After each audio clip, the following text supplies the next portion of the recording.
Great. Good afternoon, everybody. Today is Monday, March 30th. Welcome to week 4 here in Montgomery County of COVID-19. I'm actually joined today by my fellow commissioners, Commissioner Ken Lawrence and Commissioner Joe Gale, Dr. Brenda Weiss, the administrator for our Office of Public Health, and Dr. Alvin Wong, our regional EMS director, and of course, Sarah. So, since our press release of March the 29th, we have 75 new positive cases of COVID-19 in Montgomery County, which brings us to a total of 506. I do want to clarify that yesterday we got no tests back from our lab that is performing the tests at our community-based testing site. So this is part of why we saw such a big jump today in the number of positive tests. These positive individuals are from 27 municipalities, 2 of which are reporting their first cases.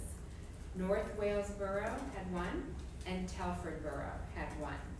This brings us to 51 of our 62 municipalities that are home to individuals with COVID-19.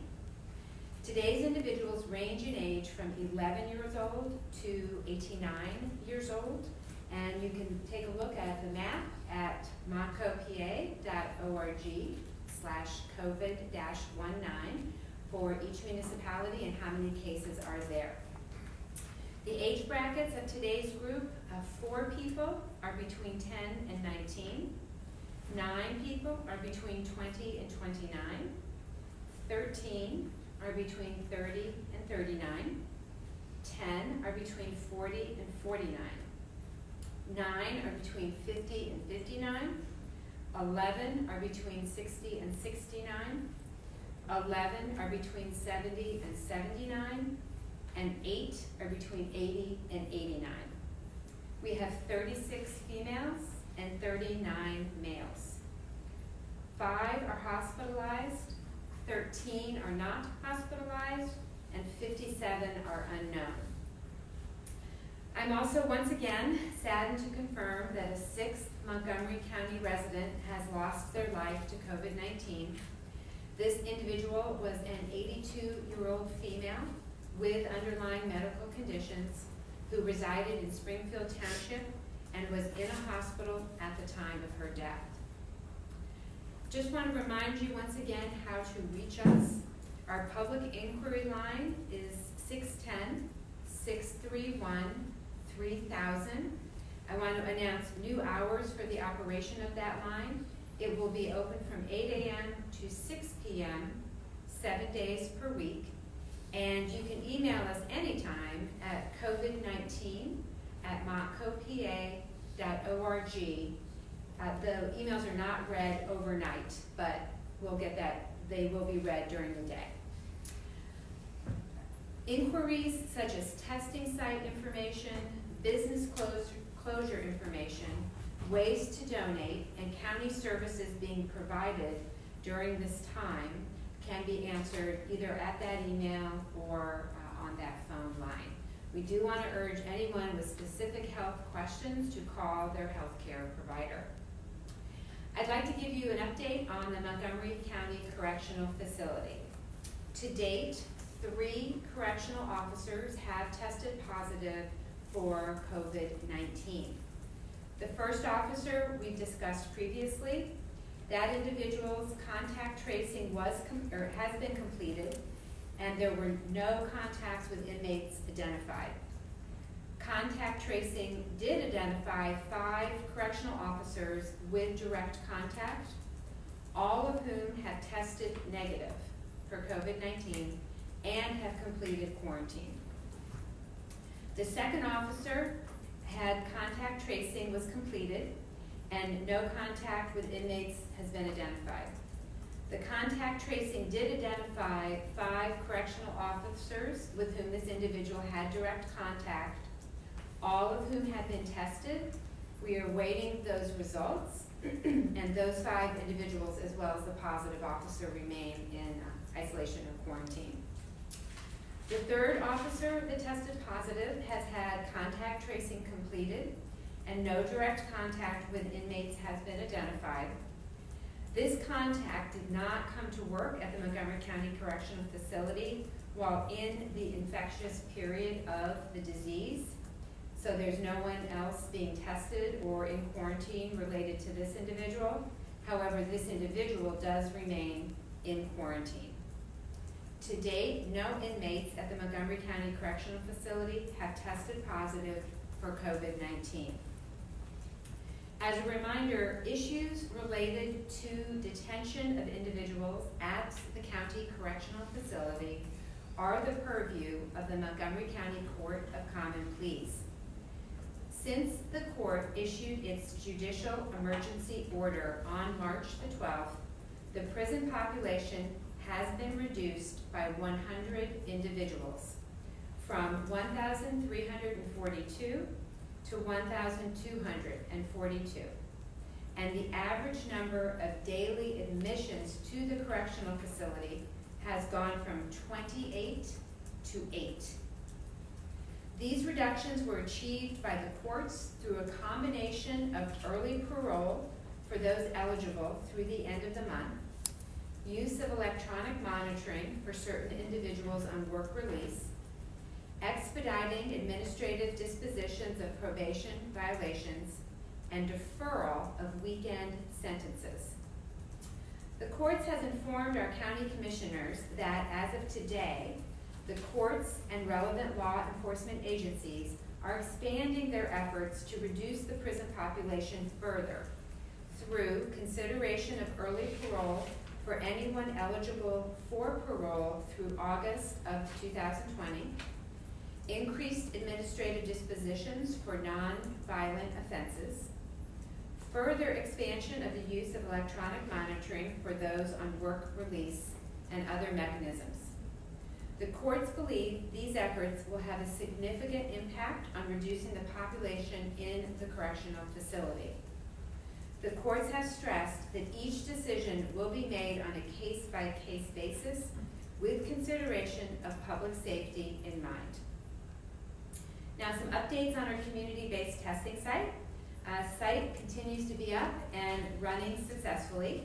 I want to thank again the Temple Ambler campus. I want to thank the Temple University Police, who have been there the whole time, and I've been neglecting to thank them, so thank you to the Temple University Police. Upper Dublin Township, the Pennsylvania National Guard Medical Unit, which has transitioned out and has been replaced by another team. Numerous county departments are continuing to assist on site. As of 8 a.m. this morning, we have tested 2,364 individuals at our community-based testing site since March 20th, when it opened.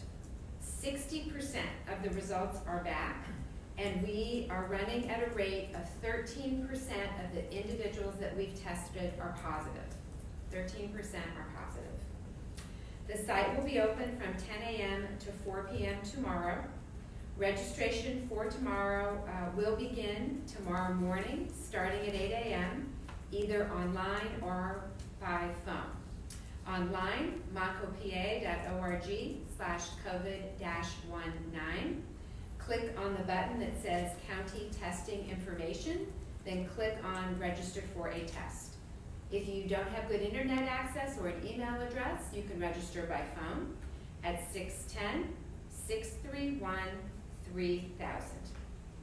The site will remain open as long as we continue to have supplies, but due to the limited number of tests available, tests will continue to be reserved for the higher risk categories, and the description of those categories are available on our website. We continue to advise generally healthy individuals who have mild symptoms and no underlying medical conditions to remain at home and self-isolate. You do not need to be tested at this time, and again, if we're able to expand the criteria going forward, we will certainly do that. I want to thank everyone in this community, again, who continues to be part of the solution. The people who are part of the solution to COVID-19 are the people who are staying home. The people who are making only the most necessary trips out of their house.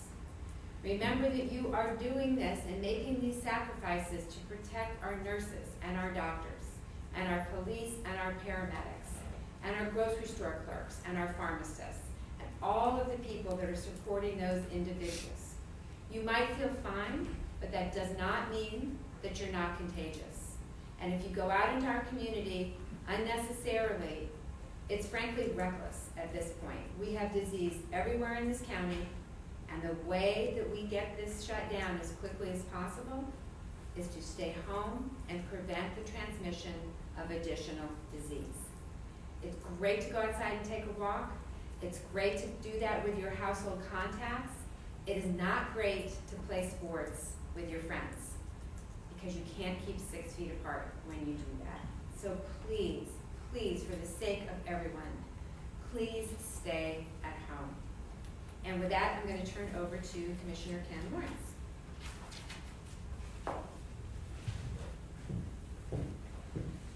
Good afternoon. I want to provide an update from the Delaware Valley Industrial Resource Center, an opportunity for local businesses, particularly manufacturing businesses, to help out during this COVID-19 crisis. On March 26th, the Delaware Valley Industrial Resource Center, DVIRC, announced the launch of a cloud-based platform to address the growing number of supply chain inquiries related to the urgent needs of southeastern Pennsylvania's medical professionals as they fight COVID-19. This is a regional effort intended to provide opportunities for our local companies to contribute to the frontline response to the crisis. DVIRC is already an established presence with many, if not most, of the region's manufacturing community. They will work with companies on the intake process. The portal includes information on specifications for and needs of critical supplies for the healthcare and first responder community. DVIRC has used a popular project management system called Basecamp to create a COVID-19 supply chain portal complete with standard work instructions, a standard vendor submission capability form, and various folders that align with the most critical needs of our community. The portal uses the Basecamp system, a commonly used tool for the Department of Defense, Department of Homeland Security, and other large-scale project management needs. DVIRC and the professionals in supporting the frontline needs of the healthcare system will use the portal to match companies' needs to the needs of hospitals, first responders around the community. Their goal is to provide DVIRC's partners around the region with unobstructed real-time access to any stakeholder in need. The company hopes that as the user community grows, so too will the database of regional manufacturing firms. This can and should be utilized by manufacturers in tandem with the state's portal to ensure everyone all possible opportunities to helping with this crisis. The portal will enable connections to open the flow of critical personal protective equipment, PPE, and life-saving devices in our region. To learn more, please contact Chris Scafaro at 609-289-2893. That's 609-289-2893, or cscafario@dvirc.org. And this information will also be featured on the county's data hub at www.montcopa.org/COVID-19. We continue to receive a great response to the Montco PA COVID-19 Response Fund. This is a fund that has been funded by local foundations. $205,000 has already been committed to the fund. And they will provide funds to agencies working on providing services to our most vulnerable citizens during this crisis. Nonprofit organizations that are looking for grant funds to support their COVID-19 relief efforts in Montgomery County may apply for grants up to $5,000 starting today. Grant applications will be reviewed quickly and on a rolling basis to ensure that funds are distributed as quickly as possible to nonprofits during the work of serving our most vulnerable citizens during this crisis. There is a link to the fund application and donation page on the county's COVID-19 data hub at www.montcopa.org/COVID-19. I also want to mention that today is National Doctors Day. And so let's acknowledge our doctors and thank them for all the hard work that they are doing. And we have two doctors here, Dr. Val Arkosh, of course, and Dr. Alvin Wang. It's medical doctors, Sorry. not the PhD thing. So, but Brenda, we love you as well. But we should thank our doctors every day, but particularly today, and we are very fortunate in Montgomery County that we have 2 doctors here helping lead us through this crisis. And with that, I'll turn it over to Commissioner Joe Gale. Good afternoon, everyone. I'm Montgomery County Commissioner Joe Gale. It's been a long 3 weeks working with everyone across the county to try to keep everyone safe and mitigate the spread of COVID-19. Since the first COVID-19 case appeared in Montgomery County, which was on March 7th, the Emergency Operations Center has been fully activated. It's now 22 days in operation. Today, I'd like to share with you some encouraging numbers that show the effectiveness of our efforts here in Montgomery County. We have received 33,500 pieces of personal protective equipment for first responders and healthcare workers. These items include gloves, protective suits, N95 masks, surgical masks, respirators, and many other items. We have received 5,502 calls and emails to our COVID-19 information lines. We are very pleased with the amount of residents in Montgomery County utilizing the information lines instead of our emergency 911 call center. Last week I shared with you how there's been a drastic decline in the amount of emergency police incident, emergency calls that our telecommunicators are receiving, approximately 1,000 in a decrease of the amount of police-related incident calls. So our community is utilizing the hotline numbers, and we greatly appreciate that. We have driven 1.1 million views to the county's COVID-19 Information Hub website with a daily average of 52,000 visitors. And it's an interesting fact, we've had 99 countries visit the Montgomery County COVID-19 Hub website. So that's also being heavily utilized. We have aired 552 hours of COVID-19 programming on the Ready Radio FM network, and we have registered 2,400 new people on our Ready Monco emergency notification system. A couple weeks ago, I shared with the public how to enroll in the Ready Monco notification system, which is the most direct way of receiving official county information during an emergency. We encourage all our residents to sign up and be notified of critical information during this crisis. You can register for free at readymonco.org, and you can choose how you want to receive your alerts. You can receive them either by phone, text, or email. We also have seen the community come together as a whole and step up to help us combat this spread. We've recruited over 260 new recruits and volunteers for organizations such as RSVP and the Montgomery County Medical Reserve Corps. These volunteers have helped the most vulnerable populations through efforts such as Meal on Wheels and food pantries. We've also seen the public step up in an effort to provide more personal protective equipment. And we especially like to thank the folks at Make Masks for Monco, PA.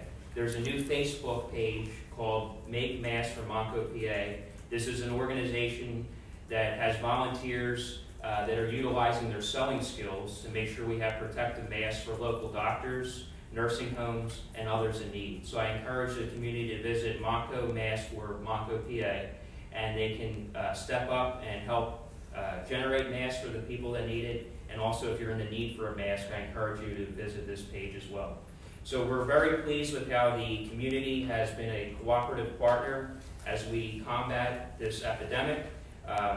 Every demographic and across the board has been utilizing all the appropriate information, contact lines, and we greatly appreciate that. And together, we'll keep making steps forward to get through this. Thank you very much, and I will turn it back to Commissioner Arkush.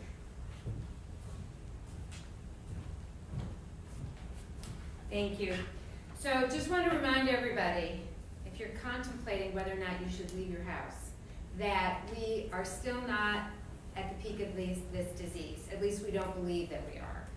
We have seen some modeling data that would suggest that the peak here in our area is probably about 2 weeks away. So this is no time to relax. This is a time to hunker down, redouble your efforts at staying home. We want to make sure that we do everything possible not to overwhelm our hospitals, not to overwhelm our first responders.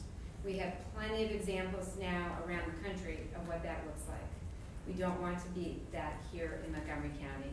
So if you are staying home, which I'm guessing most of you who are watching this are staying home, and that's why you're watching this at 3 o'clock in the afternoon, but please tell your friends and family and your kids friends how important it is that everybody stay home, that you make only the most essential trips outside of your house. And if we all do that, then this will end as quickly as possible.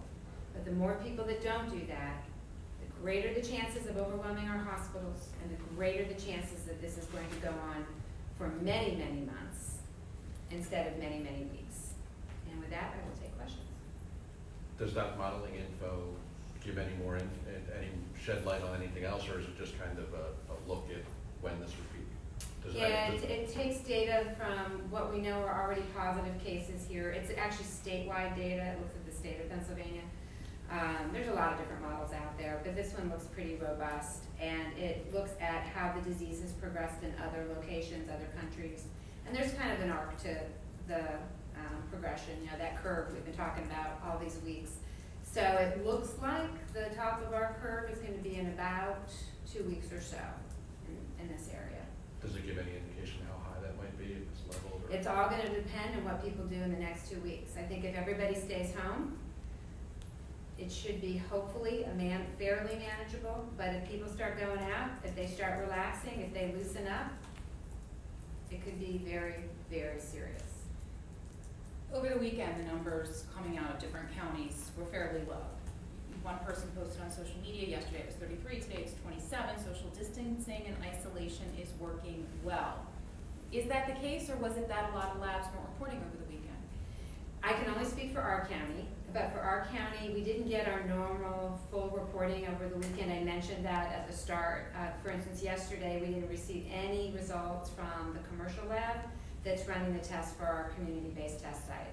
So we wouldn't even begin to speak of any kind of trend until we see something that's at least 5, 6, 7 days in duration, and we're just not there yet. So weekend numbers are not a good barometer for They people are to be not. looking at. Any medical professionals here in the county that we know of, any other first responders or doctors or nurses testing positive, like we're seeing in New York? There have been some first responders that have tested positive, and I believe there have been, and this is all secondhand, so I don't have firm numbers, but I do believe there have been some healthcare professionals that have also tested positive.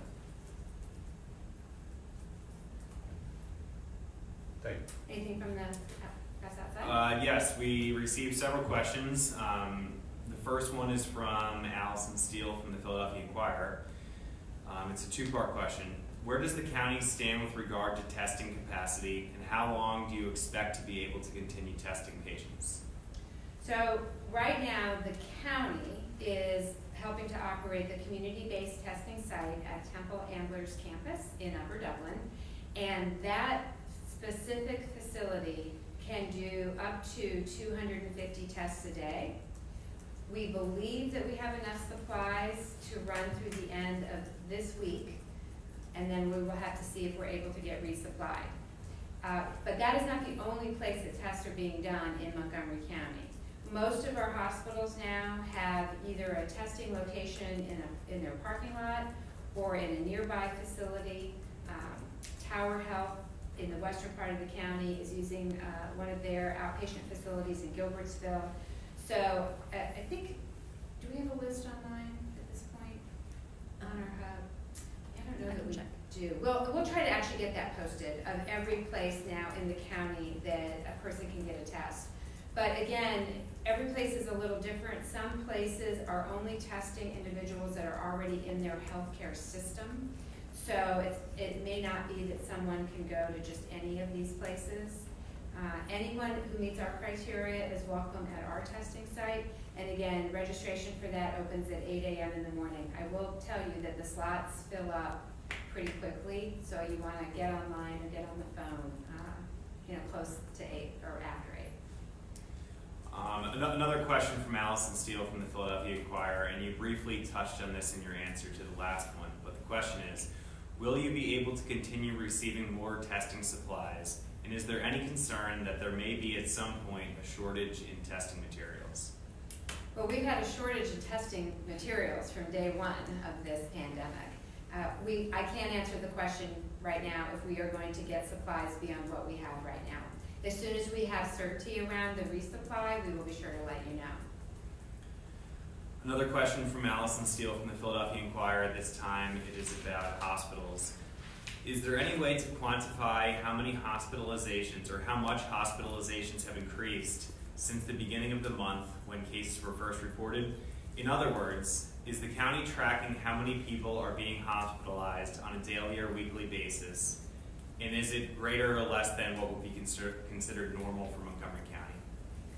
Hospitalization has increased since the beginning days of this crisis. We are trying to determine the location of every person who tests positive. And as you've been hearing me report out each day, there have been quite a few number of unknowns, meaning we don't know if they're at home or in the hospital. We don't know that because we've not yet been able to reach them. So our staff calls each person a minimum of 3 times, and if they have additional time, they'll try to call them a few more times to try to reach them, to try to figure out, did they need to be hospitalized or are they in isolation at home? But at this moment, I can just tell you that the numbers have been increasing as our positives have been increasing. But unfortunately, I don't have the hard data to actually quantify that. The final question is from Laura Benshaw from WHYY. The question is, how many people have registered for the testing site and how many have tested positive? So let me repeat those numbers for you. Just give me 1 second here.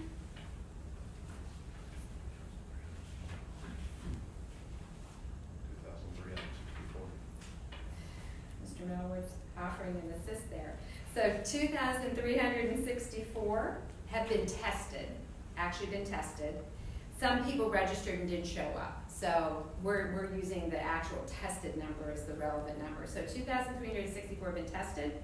As of March 20th, we have 60% of the results back, and 13% of those are positive.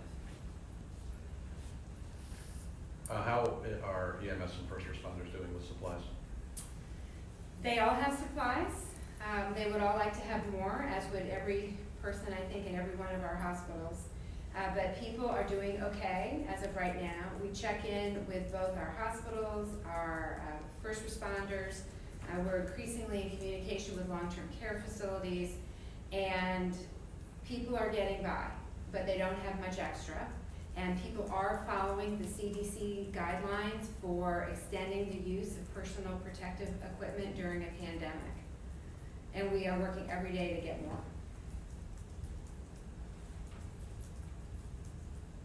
Follow up on the question about where you can't find, not so much you haven't been able to find the people, the health department haven't gotten in touch with them. So if you're out there and you tested positive, and you know you tested positive, and you're hanging out at home, call you and let you know where they are and if they're okay. Yeah, it'd be great if you'd answer your phone, or you can call our health department and let us know. We would appreciate knowing where people are and how they're doing.